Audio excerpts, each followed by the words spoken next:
यदि आप नीट की तैयारी कर रहे हैं तो आपको दो वेक्टर के बीच का एंगल डिसाइड करने की जानकारी काफ़ी अच्छी होनी चाहिए, और इस प्रकार दो वेक्टर के बीच का एंगल कैसे डिसाइड किया जाए इसके विषय में आपको काफ़ी केयरफुल होना चाहिए। तो आइए यहाँ पर देखते हैं, हमने दो वेक्टर बनाए हुए हैं। ये वेक्टर ए है और ये वेक्टर बी है, दोनों यहाँ पर आउटगोइंग दिखाए गए हैं। इस प्रकार इनके बीच का एंगल थीटा यहाँ पर दिखाया जाएगा, क्योंकि दोनों वेक्टर जो है इस पॉइंट पर आउटगोइंग है। अब सपोज करिए वेक्टर ए को हमने ऐसे इनकमिंग लिया और वेक्टर बी को भी इनकमिंग लिया, तो ऐसे में इनके बीच का एंगल आप कैसे दिखाएंगे? तो वो भी आप वेक्टर ए और वेक्टर बी के बीच का एंगल यहाँ पर थीटा आई दिखाएंगे। लेकिन अगर सपोज करिए आपके सामने कुछ ऐसा केस आया है जिसमें वेक्टर ए को इस प्रकार दिखाया गया है इनकमिंग, और वेक्टर बी को जो है आउटगोइंग दिखाया गया है, तो ऐसे में वेक्टर ए और वेक्टर बी के बीच का एंगल आप कैसे डिसाइड करेंगे जबकि एंगल इस प्रकार शो किया गया हो?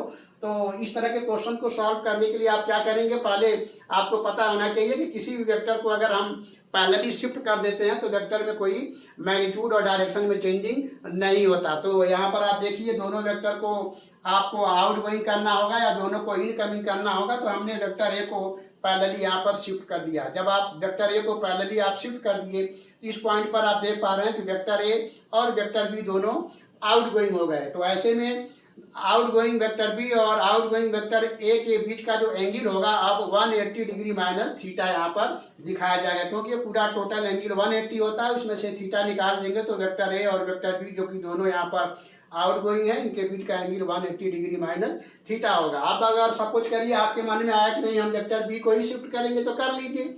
आइए देखिए वेक्टर बी को हमने यहाँ पर पैरेलली शिफ्ट किया तो वेक्टर बी जो है इनकमिंग हो गया, वेक्टर ए पहले से ही इनकमिंग है, तो यहाँ पर इनकमिंग वेक्टर ए और इनकमिंग वेक्टर बी के बीच का एंगल फिर से आप दिखाएंगे तो 180 डिग्री माइनस थीटा होगा, क्योंकि यहाँ पर इनकमिंग वेक्टर ए और आउटगोइंग वेक्टर बी के बीच का एंगल थीटा दिखाया गया है।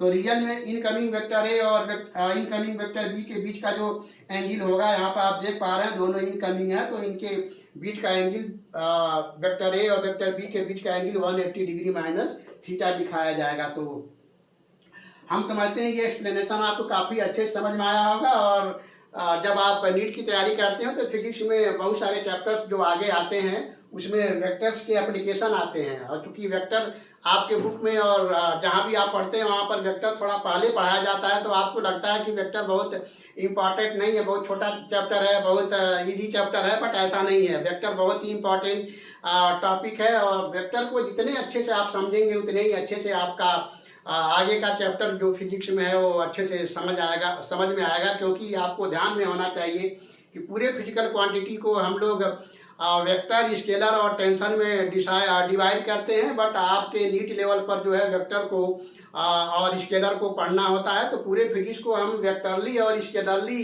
अच्छे से अगर नहीं समझेंगे तो जो क्वेश्चंस आते हैं डिफरेंट चैप्टर्स में जिसमें वेक्टर का एप्लीकेशन होता है, वहाँ पर वेक्टर को स्केलर की तरह और स्केलर को वेक्टर की तरह आप लगेंगे डील करने, और वहीं पे सारा खेल गलत हो जाएगा। तो आपको वेक्टर को वेक्टर की तौर पे डील करना है और स्केलर को स्केलर की तरह डील करना है, उसको समझना है। तो आप वेक्टर को कैसे